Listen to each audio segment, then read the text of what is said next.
नमस्कार दोस्तों, शिने विवाल्डी में आपका एक बार फिर से दिल से स्वागत है। आज हम लेकर आए हैं एक ऐसी फिल्म की कहानी जो आपको हंसाएगी भी, चौंकाएगी भी और आखिर तक सोचने पर मजबूर कर देगी। आज हम एक्सप्लेन करने वाले हैं सेंड हेल्प नाम की एक जबरदस्त डार्क कॉमेडी मूवी को। तो उम्मीद है आप इस मज़ेदार और रहस्यमयी सफ़र को पूरा एंजॉय करेंगे। तो बिना किसी देरी के चलिए शुरू करते हैं आज की कहानी। यह फिल्म शुरू होती है लिंडा नाम की एक महिला को दिखाकर। वह एक कॉर्पोरेट ऑफिस में काम करती है। लिंडा एक बेहद प्रतिभाशाली स्ट्रैटेजिस्ट है। वह अपने सभी प्रोजेक्ट समय से पहले ही पूरा कर लेती है। सिर्फ इतना ही नहीं, उसके काम की गुणवत्ता भी बेहद शानदार होती है। इतनी प्रतिभाशाली होने के बावजूद लिंडा सामाजिक रूप से बहुत ही ऑकवर्ड थी। बाकी सहकर्मियों की तरह वह खुद को ठीक से व्यवस्थित नहीं रख पाती थी। वह किसी से ठीक तरह से बात भी नहीं कर पाती थी। इन्हीं सब कारणों से बाकी सभी सहकर्मी उससे बात करना भी ज्यादा पसंद नहीं करते थे। लिंडा के ऑफिस में ही डोनोवन नाम का एक व्यक्ति काम करता था, जो कामकाज में बिल्कुल निकम्मा था, लेकिन बातों में बहुत तेज और दिखने में काफी स्मार्ट था। डोनोवन लिंडा के पास आकर मीटिंग के लिए रिपोर्ट्स मांगता है, जिन्हें लिंडा रात भर जागकर तैयार करती है। लिंडा तब रिपोर्ट लेकर मीटिंग की तैयारी करती है, लेकिन डोनोवन रिपोर्ट्स लेकर कहता है कि उसे मीटिंग में आने की जरूरत नहीं है, और वैसे भी रिपोर्ट के ऊपर तो लिखा ही है कि इन्हें लिंडा ने बनाया है। ये कहकर वो खुद उन्हें लेकर मीटिंग रूम में चला जाता है, लेकिन लिंडा देख लेती है कि डोनोवन रिपोर्ट्स के ऊपर से लिंडा के नाम वाला कागज हटाकर उन रिपोर्ट्स को अपना बताकर पेश कर देता है, ताकि ऊपरी अधिकारियों की तारीफ पा सके। हालांकि कंपनी के बॉस जानते थे कि मेहनती लिंडा ही है, और इसी वजह से वे लिंडा को प्रमोशन भी देना चाहते थे। लिंडा घर आकर खाना बनाते समय ऑफिस की ये सारी बातें अपने पालतू पक्षी स्वीटी को बता रही थी। लिंडा अपने मन की सारी बातें घर आकर इसी पक्षी से कहा करती थी। साथ ही वह रोज एक रियलिटी सर्वाइवल शो भी देखती थी, जिसमें दिखाया जाता था कि लोग किस तरह सर्वाइवल स्किल का इस्तेमाल करके जंगल में जिंदा रह सकते हैं। लिंडा का भी सपना था कि वह एक दिन इस शो में जाएगी। इसके बाद अचानक एक दिन कंपनी के बॉस की मौत हो जाती है। इसकी वजह से कंपनी को बॉस का बेटा संभालने लगता है। इस लड़के का नाम ब्रैडली था। आज ब्रैडली पहली बार ऑफिस आया था। इधर लिंडा ऑफिस में छुपकर अपना सैंडविच खा रही थी। तभी वह ब्रैडली को देखती है और उससे बात करने आती है, लेकिन ब्रैडली को उसकी बातें बिल्कुल अच्छी नहीं लग रही थी, बल्कि वह लिंडा के मुंह पर लगे खाने को देखकर बहुत परेशान हो रहा था। इसलिए वह किसी तरह वहां से निकल आता है और अपने मैनेजर से कह देता है कि अब से ऑफिस में कोई खाना नहीं खाएगा। साथ ही लिंडा को जो वाइस प्रेसिडेंट का प्रमोशन मिलने वाला था, वह डोनोवन को दे देता है। असल में ब्रैडली डोनोवन का कॉलेज का दोस्त था, और वैसे भी वह लिंडा को बिल्कुल पसंद नहीं करता था। इसी दौरान लिंडा को पता चलता है कि उसका प्रमोशन डोनोवन को मिल गया है, जिस प्रमोशन की उम्मीद में वह इतने सालों से मेहनत कर रही थी। लिंडा बहुत गुस्सा हो जाती है और तुरंत ब्रैडली के ऑफिस में पहुंच जाती है। वह उससे पूछती है कि उसने उसका प्रमोशन डोनोवन को क्यों दे दिया। वह 7 साल से इस कंपनी में काम कर रही है। ब्रैडली कहता है कि वह ऐसी लड़की को कंपनी का वाइस प्रेसिडेंट नहीं बनाना चाहता, जिसे इतनी भी समझ नहीं कि ऑफिस की डेस्क पर खाना नहीं खाया जाता। वह यह भी कहता है कि लिंडा को लोगों से ठीक से बात करना भी नहीं आता, इसलिए उसे कंपनी का वाइस प्रेसिडेंट नहीं बनाया गया। डोनोवन उसके साथ गोल्फ खेलता है, और जो लोग जिंदगी में ऊपर जाना चाहते हैं उन्हें गोल्फ खेलना आना चाहिए। हालांकि इतना सब कुछ होने के बाद भी ब्रैडली लिंडा की हिम्मत देखकर प्रभावित हो जाता है। वह लिंडा से कहता है कि उनकी कंपनी का मर्जर बैंकॉक की एक कंपनी के साथ होने वाला है, और इस सिलसिले में ब्रैडली, डोनोवन और 2 अन्य एग्जीक्यूटिव बैंकॉक जा रहे हैं। लिंडा भी चाहे तो उनके साथ बैंकॉक आ सकती है। अगर वह मर्जर में आ रही समस्या का समाधान कर दे, तो ब्रैडली उसके प्रमोशन के बारे में सोचेगा। यह सुनकर लिंडा तुरंत बैंकॉक जाने के लिए तैयार हो जाती है। तभी वहां जूरी नाम की एक लड़की आती है। जूरी ब्रैडली की होने वाली पत्नी थी। लिंडा उसके हाथ में एक बड़ी हीरे की अंगूठी देखती है। इसके बाद वह जल्दी से अपनी कार में आ जाती है और बैठकर बहुत रोने लगती है, क्योंकि ब्रैडली द्वारा उसकी हाइजीन को लेकर कही गई बातों से उसे बहुत दुख पहुंचा था। अगली सुबह लिंडा एयरपोर्ट पहुंचती है, क्योंकि यहीं से ब्रैडली, डोनोवन और बाकी लोगों के साथ एक प्राइवेट प्लेन से बैंकॉक जाने वाले थे। लिंडा वहां आकर कहती है कि उसने कंपनी का डेटा चेक किया है, जिसमें उसे एक ऐसा लूप हॉल मिला है जिसकी मदद से न सिर्फ यह मर्जर हो जाएगा, बल्कि कंपनी की समस्या भी खत्म हो जाएगी। यह सच में तारीफ के लायक था, लेकिन एग्जीक्यूटिव्स अब भी लिंडा की प्रतिभा से ज्यादा उसके अजीब व्यवहार पर ध्यान दे रहे थे। लिंडा ज्यादा कुछ ना बोलकर चुपचाप प्लेन में बैठ जाती है और अपना काम शुरू कर देती है। इसके बाद फ्लाइट टेक ऑफ करती है। प्लेन के अंदर डोनोवन कहीं से लिंडा की एक वीडियो निकालता है, जो असल में लिंडा का ऑडिशन टेप था। लिंडा भी सर्वाइवर शो में जाना चाहती थी और इसी के लिए उसने एक ऑडिशन क्लिप बनाई थी, जिसमें वह कह रही थी कि वह सर्वाइव कर सकती है और उसके अंदर बहुत सी स्किल्स हैं। यह टेप थोड़ा मजाकिया था और डोनोवन उसी वीडियो को सबको दिखाकर लिंडा का मजाक उड़ाने लगता है। लिंडा दूर से यह सब देखकर बहुत दुखी होती है। यहाँ तक कि जिस कंपनी डॉक्यूमेंट पर वह काम कर रही थी, उसे सेव तक नहीं करती। अचानक प्लेन में टर्बुलेंस शुरू हो जाती है और कुछ ही पलों में यह बहुत भयानक रूप ले लेती है। प्लेन के इंजन में आग लग जाती है।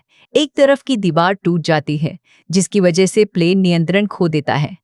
इस दौरान लिंडा और ब्रैडली ने सीट बेल्ट बांध रखी थी, लेकिन बाकी लोग प्लेन से बाहर गिरने लगते हैं।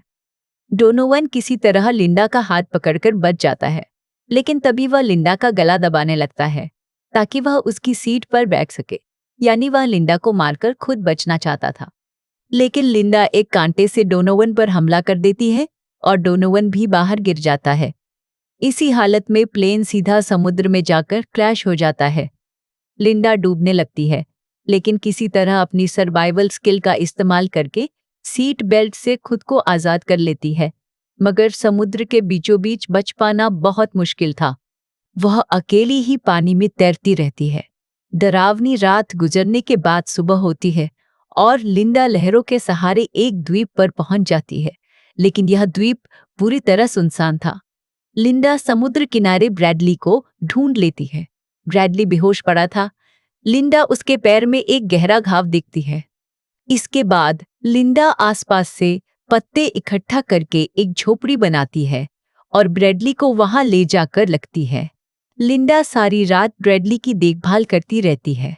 अगली सुबह दिखाया जाता है कि ब्रैडली को होश आ गया है। लिंडा पिछले दिन की बारिश का पानी इकट्ठा करके रखी थी। वह पानी खुद पीती है और ब्रैडली को भी पिलाती है। ब्रैडली लिंडा को धन्यवाद देता है।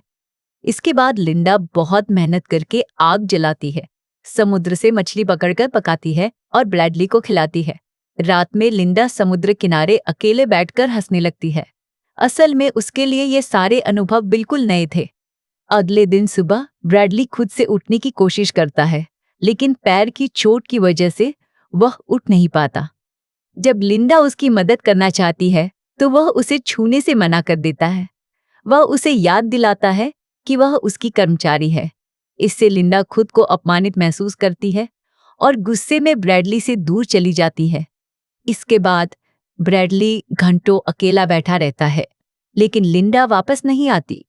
ब्रैडली को बहुत भूख और प्यास लगी थी, लेकिन वह कुछ भी नहीं कर पा रहा था।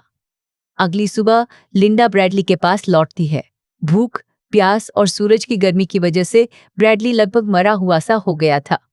लिंडा उसे पानी पिलाती है और कहती है कि अब वह उसकी कर्मचारी नहीं है। इसके बाद दिखाया जाता है कि लिंडा एक जंगली सूअर का शिकार करने निकलती है। लिंडा बहुत कोशिश करके सूअर का शिकार कर लेती है और उसे ब्रैडली के पास लेकर आती है। रात में ब्रैडली और लिंडा उस सूअर के मांस को आग में भूनकर खाते हैं। अगली सुबह लिंडा जंगल में जाकर एक झरना खोज लेती है, झरने में नहाकर लौटते समय उसे एक बोट दिखाई देती है, लेकिन वह उस बोट को आवाज नहीं देती क्योंकि वह कुछ और दिन इसी तरह रहना चाहती है। इससे हमें समझ आता है कि लिंडा अपनी इस जिंदगी को बहुत अच्छे से एंजॉय कर रही है। इसके बाद लिंडा ब्रैडली के पास लौटती है। ब्रैडली पूछता है कि वे इस जगह से कब निकल पाएंगे। लिंडा कहती है कि वे यहाँ तो ठीक ही है, लेकिन ब्रैडली को यह जगह बिल्कुल पसंद नहीं आ रही थी। दोनों के बीच झगड़ा शुरू हो जाता है। ब्रैडली लिंडा पर गुस्सा होकर अलग रहने लगता है, लेकिन उसे समझ आता है कि वह इस माहौल में अकेला बिल्कुल नहीं रह पाएगा। लिंडा जंगल में सर्वाइवल टेक्निक जानती है, इसलिए उसके लिए इस माहौल में ढलना बहुत आसान था। इसलिए कुछ समय बाद ब्रैडली मजबूर होकर फिर लिंडा के पास लौट आता है। वहां लिंडा कई तरह के खाने के साथ बैठी थी। यह देखकर ब्रैडली को बहुत लालच होता है। ब्रैडली अपने व्यवहार के लिए लिंडा से माफी मांगता है। वह लिंडा की बहुत तारीफ करता है और कहता है कि वह हर काम में उसकी मदद करेगा। बदले में वह खाना और पानी मांगता है, लेकिन लिंडा ब्रैडली को माफ नहीं करती और पूछती है कि वह उसके लिए क्या कर सकता है। यह सुनकर ब्रैडली थोड़ा घबरा जाता है। वह कुछ देर सोचकर खड़ा होता है और अपनी पैंट उतारने लगता है। ब्रैडली को लगता है कि शायद लिंडा उसके साथ शारीरिक संबंध बनाना चाहती है। यह देखकर लिंडा उसे अपनी पैंट वापस पहनने के लिए कहती है और उसे माफ कर देती है क्योंकि वह ब्रैडली जैसी नहीं है। यह कहकर लिंडा ब्रैडली को सारा खाना खाने देती है और वहां से चली जाती है। अगले दृश्य में हम देखते हैं कि लिंडा और ब्रैडली दोनों मिलकर जंगल के अंदर जा रहे हैं। पहाड़ के किनारे किनारे वे दोनों बहुत सावधानी से चलने लगते हैं। इसी तरह चलते चलते उन्हें एक बेरी का पेड़ मिलता है। लिंडा उसे बता देती है कि उन्हें कभी भी ऐसी बेरी नहीं खानी चाहिए जिसका रंग पीला, हरा या सफेद हो। फिर भी अगर यह जानना हो कि कौन सी बेरी जहरीली है तो उसे त्वचा पर लगाकर देखा जा सकता है। अगर रिएक्शन हो तो वह जहरीली होती है। यह सब सिखाने के बाद वे पहाड़ पर थोड़ा और आगे जाते हैं। वहां से द्वीप का बहुत सुंदर दृश्य दिखाई दे रहा था और एक समय पर दोनों दूर एक क्रॉस के निशान जैसी चट्टान देखते हैं। लिंडा ब्रैडली को बता देती है कि वह कभी भी उस क्रॉस के निशान के पार न जाए क्योंकि उस तरफ बहुत जहरीले पेड़ पौधे हैं और वहां जाने पर शायद वह जिंदा वापस न लौट पाए। पहाड़ से लौटते समय एक समय पर लिंडा वहां से गिरने लगती है, लेकिन ब्रैडली किसी तरह उसे पकड़कर इस बार बचा लेता है। इसके बाद दोनों फिर अपनी जगह पर लौट आते हैं, खाना खाते हैं। फिर लिंडा कहती है कि उसने फलों से वाइन भी बनाई है। बस उसी रात दोनों वह वाइन पीते हैं और एक दूसरे को अपनी जिंदगी के बारे में बहुत कुछ बताते हैं। ब्रैडली बताता है कि वह कभी अपने पिता के करीब नहीं था। उसे असल में उसकी माँ ने पाला था। दरअसल ब्रैडली की माँ बहुत कठोर दिल की थी। वह उसे कभी समय नहीं देती थी। उसकी छोटी छोटी गलतियों पर भी उसे कड़ी सजा मिलती थी और शायद ऐसी परवरिश की वजह से ही ब्रैडली आज ऐसा बन गया है। लिंडा ये सब सुनकर कहती है, दानव पैदा नहीं होते, उन्हें बनाया जाता है। ब्रैडली कहता है, शायद तुम सही कह रही हो। शायद इसी वजह से मैंने तुम्हारे साथ इतना बुरा व्यवहार किया। इसके बाद लिंडा भी अपनी जिंदगी के बारे में बताती है। वह कहती है कि उसका एक पति था जो अब इस दुनिया में नहीं है। लिंडा का पति उसके साथ बहुत अत्याचार करता था। शराब पीकर आकर उस पर हाथ उठाता था। लिंडा बताती है कि उसका पति एक कार दुर्घटना में मर गया। इसके बाद वह बताती है कि जब उसका पति बहुत ज्यादा शराब पीता था तब वह उसकी गाड़ी की चाबी छुपा देती थी ताकि वह ड्राइव ना कर सके। लेकिन एक रात उसका पति नशे की हालत में उसे मारने लगता है। इससे परेशान होकर लिंडा गाड़ी की चाबी वापस टेबल पर रख देती है और उसी रात उसके पति का एक्सीडेंट हो जाता है। यह कहानी बताते बताते लिंडा भावुक हो जाती है और ब्रैडली भी ये समझ जाता है। वह समझ जाता है कि लिंडा ने अपने अत्याचारी पति से बचने के लिए कैसे उसे मौत की तरफ धकेल दिया। इसके बाद दोनों सो जाते हैं। सुबह जब लिंडा उठती है तो देखती है कि ब्रैडली बिना कपड़ों के नहा रहा है। कहीं ना कहीं लिंडा ब्रैडली की तरफ आकर्षित होने लगी थी। तभी द्वीप पर भयंकर तूफान और बारिश शुरू हो जाती है। उनका बनाया हुआ शेड इस तूफान के सामने टिक नहीं सकता था। यह समझते ही दोनों किसी तरह एक गुफा के अंदर चले जाते हैं। दोनों ठंड से बहुत कांप रहे थे। उन्हें समझ आता है कि अगर ऐसे ही रहे तो बचना मुश्किल है। इसलिए गर्मी पाने के लिए दोनों एक दूसरे के करीब आ जाते हैं और गुफा में ही सो जाते हैं। अगले दिन मौसम फिर अच्छा हो जाता है। अब ब्रैडली भी काफी काम करने लगा था, यानी उसकी सर्वाइवल स्किल काफी बेहतर हो चुकी थी। ब्रैडली प्रस्ताव देता है कि आज रात वह खाना बनाएगा। यह सुनकर लिंडा बहुत खुश हो जाती है। उस रात ब्रैडली बहुत कुछ पकाकर लिंडा को देता है। लिंडा खाना शुरू करती है, लेकिन कुछ ही देर में उसका सिर घूमने लगता है क्योंकि ब्रैडली ने उसके खाने में जहरीली बेरी मिला दी थी। और जैसे ही लिंडा का नियंत्रण खत्म होने लगता है, ब्रैडली पास के जंगल से एक बेड़ा निकालकर लाता है जिसे वह छुप छुप कर अपने लिए बना रहा था। ब्रैडली की योजना हमेशा से यहाँ से भागने की थी। वह लगभग बेहोश लिंडा को छोड़कर उस बेड़े से निकल पड़ता है। लेकिन सर्वाइवल के मामले में ब्रैडली अभी भी अनाड़ी था। उसका बनाया हुआ बेड़ा 2-3 लहरें तो पार कर लेता है, लेकिन बाद में टूटकर बिखर जाता है। वह डूबने लगता है।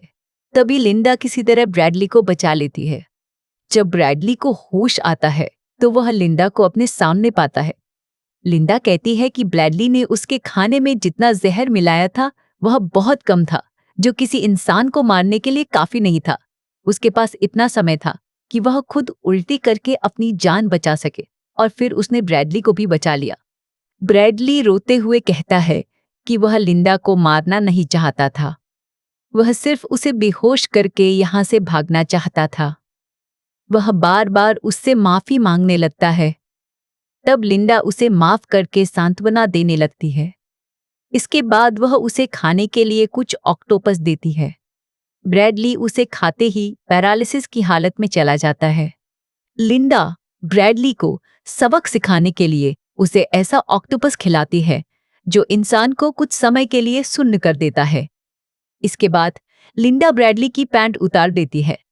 वह कहती है कि जब कुत्ते बहुत ज्यादा अवज्ञाकारी हो जाते हैं तो उनके गुप्तांग काटकर उन्हें काबू में किया जाता है। ठीक उसी तरह वह भी ब्रैडली के साथ करेगी। ब्रैडली 1 इंच भी हिल नहीं पा रहा था। वह रोने लगता है, लेकिन तभी लिंडा उसकी आंखों के सामने एक मरा हुआ चूहा दिखाती है। असल में लिंडा ब्रैडली की गुप्तांग काटने का नाटक कर रही थी और उसने उस चूहे को काटा था, जिसे देखकर ब्रैडली डर से सहम जाता है। लिंडा कहती है, इस बार मैं तुम्हें छोड़ रही हूँ, लेकिन अगली बार अगर ऐसा कुछ किया तो सच में यही सजा दूंगी। और अभी मैंने तुम्हें सब कुछ सिखाया भी नहीं है। इसके बाद ब्रैडली ठीक हो जाता है, लेकिन वह लिंडा से बात नहीं करता। 2 दिनों तक वह लगातार उसके साथ काम करता रहता है। वह भागने की कोशिश भी नहीं करता, लिंडा से कोई बात भी नहीं करता। असल में इस बार ब्रैडली सच में लिंडा का आज्ञाकारी बन चुका था। इसके बाद लिंडा फिर जंगल में खाने का इंतजाम करने जाती है। वहीं उसे एक बोट दिखाई देती है। यह देखकर उसे विश्वास ही नहीं होता और पता चलता है कि उस बोट में जूरी थी।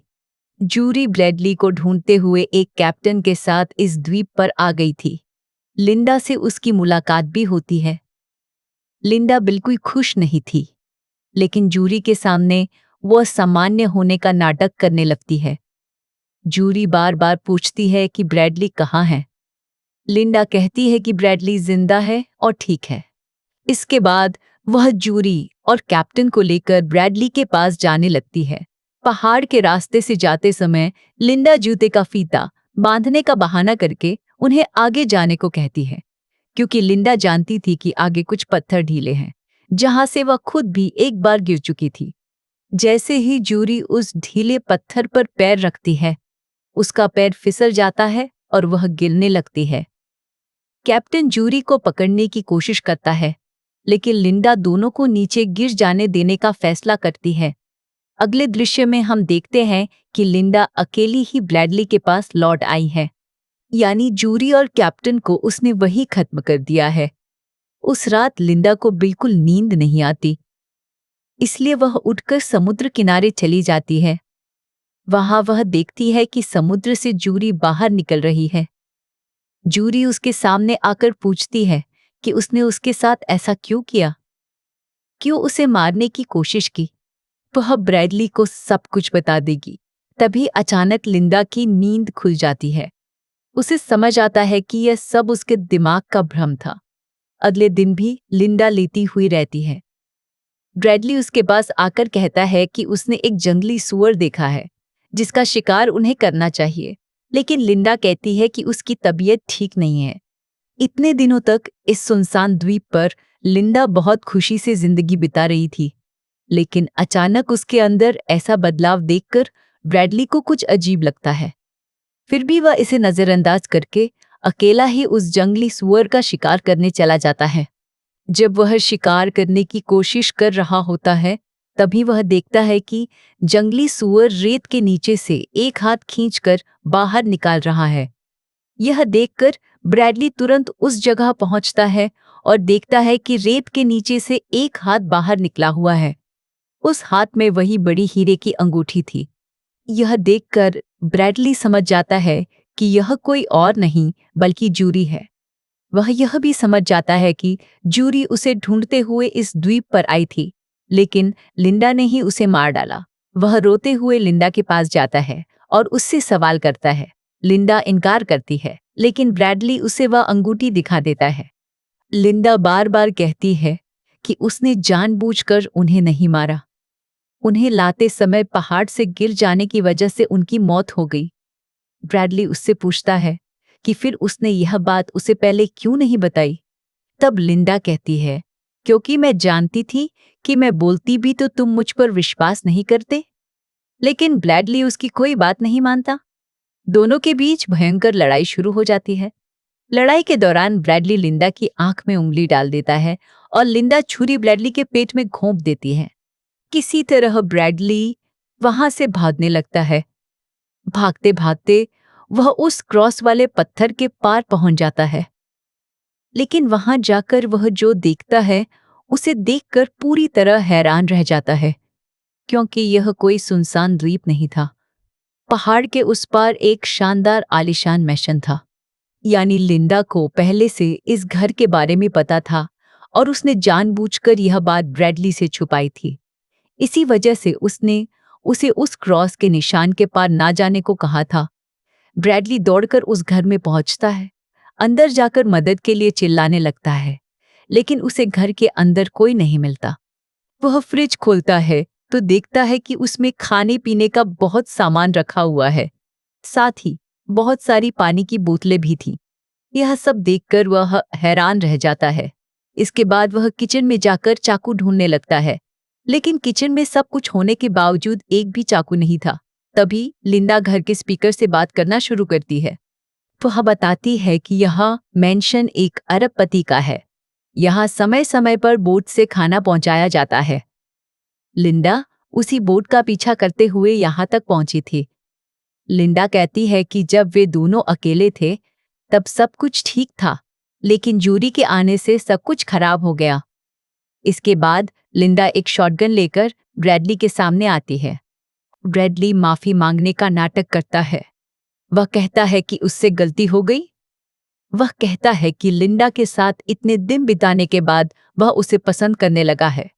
लिंडा ने उसे जीना सिखाया, सरवाइव करना सिखाया और इसी दौरान वह उससे प्यार करने लगा। यह सब सुनकर लिंडा भावुक हो जाती है, लेकिन तभी ब्रैडली अचानक उस पर हमला कर देता है। इसी धक्का मुक्की में शॉटगन लिंडा के हाथ से गिर जाती है। ब्रैडली तुरंत उसे उठाकर गोली चलाने की कोशिश करता है, लेकिन तभी उसे पता चलता है कि शॉटगन खाली थी। लिंडा गुस्से में आ जाती है और कहती है, तुमने मुझे कई बार बेवकूफ बनाया, फिर भी मैंने तुम्हें मौका दिया, लेकिन अब नहीं।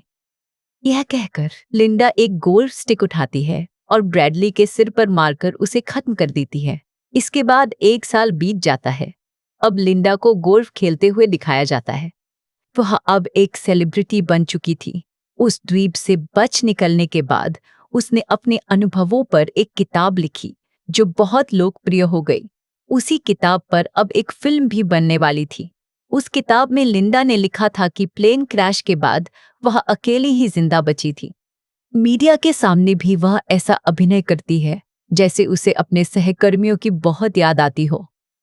इसके बाद दिखाया जाता है कि लिंडा अपनी आलीशान कार में अपने पालतू पक्षी स्वीटी के साथ गाना गाते हुए जा रही है और इसी तरह इस फिल्म का अंत हो जाता है। फिल्म के अंत में लिंडा उस बात को सच साबित करती है कि दानव पैदा नहीं होते बल्कि बनाए जाते हैं। जैसे ब्रैडली को उसके माता पिता के व्यवहार ने अमानवीय बना दिया, वैसे ही लिंडा को उसके अत्याचारी पति और ऑफिस के लोगों, खासकर ब्रैडली जैसे लोगों की बेइज्जती और अत्याचार ने एक दानव बना दिया। कहानी की शुरुआत में लिंडा एक पीड़ित थी जिसने समाज की उपेक्षा झेली थी। उसने अपने सहकर्मियों की बातें सुनी थी, अपने पति के अत्याचार सहे थे, यहाँ तक कि उसके सहकर्मियों ने उसके काम का फायदा भी उठाया था। जहां ब्रैडली जैसे बॉस लिंडा जैसे साधारण कर्मचारियों से सारा काम करवाते हैं, लेकिन प्रमोशन अपने पसंदीदा लोगों को देते हैं। इसके बाद सुनसान द्वीप पर जहां ब्रैडली धीरे धीरे बेहतर इंसान बनने लगा, वहीं लिंडा एक दानव में बदल गई। वह दानव ब्रैडली को अपना आज्ञाकारी गुलाम बनाकर रखना चाहती थी और पूरी तरह बदल चुकी थी।